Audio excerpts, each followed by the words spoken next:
This is a series about non-native speakers of English and how the way they speak can be different from the standard North American accent. We look at how to improve consonants and vowels, but just as importantly, we look at the music of English and how rhythm, volume, and pitch can make you a more effective communicator. I'm Phyllis, the Canadian pronunciation coach, and this is Improve Your English. We'll begin by listening to a Portuguese speaker from South America who arrived in Canada about 3 years ago. In this first of 3 episodes, all she does is introduce herself. So, my name is Thais. I was born in São Paulo, Brazil, and I am a video editor.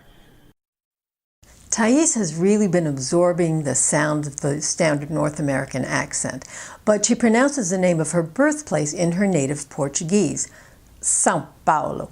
São, with that nasal quality, the back of the tongue lifting up to meet the soft palate and forcing the air through the nose.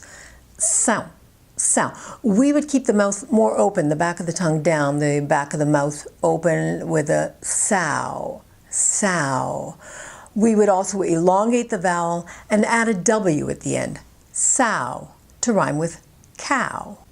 And of course, we would use the open ah sound for Paulo, Sao Paulo, Sao Paulo. São Paulo, Brasil. Sao Paulo, Brazil. São Paulo, Brasil. Sao Paulo, Brazil.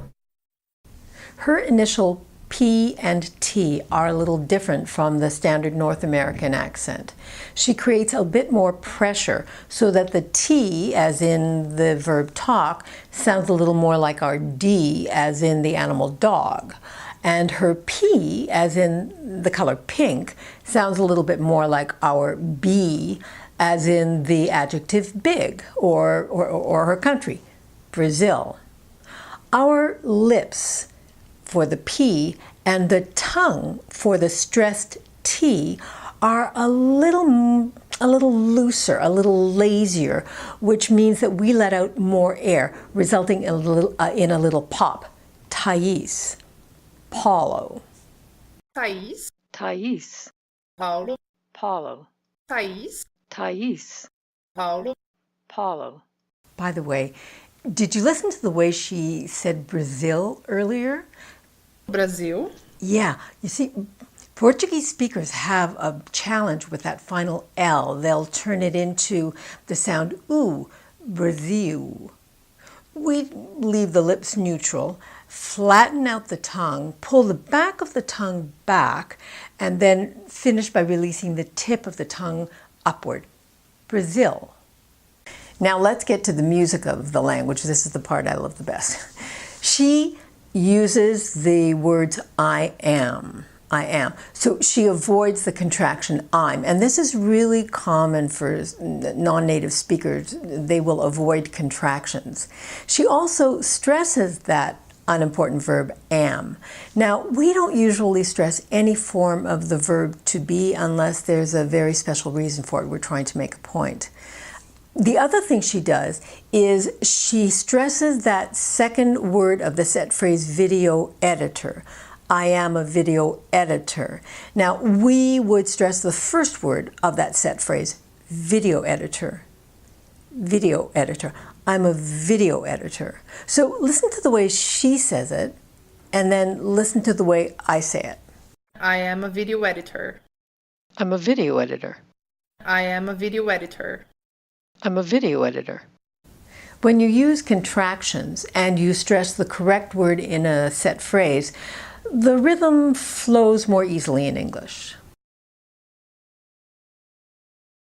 Thais works really hard, not just on the pronunciation of consonants and vowels, but on imitating the melodies, the music of English.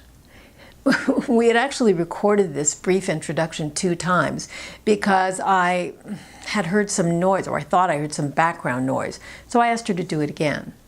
Interestingly enough, the first time she recorded it, she came to the last sentence and used the music of Portuguese, the inflection of Portuguese, but the second time she did it, consciously or unconsciously, She used the music of English, dropping the pitch of her voice at the very end of the sentence, clearly indicating that this was the end of a thought group, which is great, not just for the speaker who has a moment to think about what they want to say next, but for the listener to have a moment to let that thought sink in. Listen to the original version, and then I'll play the second version. My name is Thais. I was born in São Paulo, Brazil, and I am a video editor. So, my name is Thais. I was born in São Paulo, Brazil, and I am a video editor. Now, none of the issues that I pointed out affect intelligibility. However, her initial T and P could cause some confusion in another context. If you have any observations or questions, just write them in the comment section below. Oh, and tell me where you come from. The next time, Thais is going to tell us a little bit about how she learned English. Until then, I'm Phyllis, the Canadian pronunciation coach. Have a good one.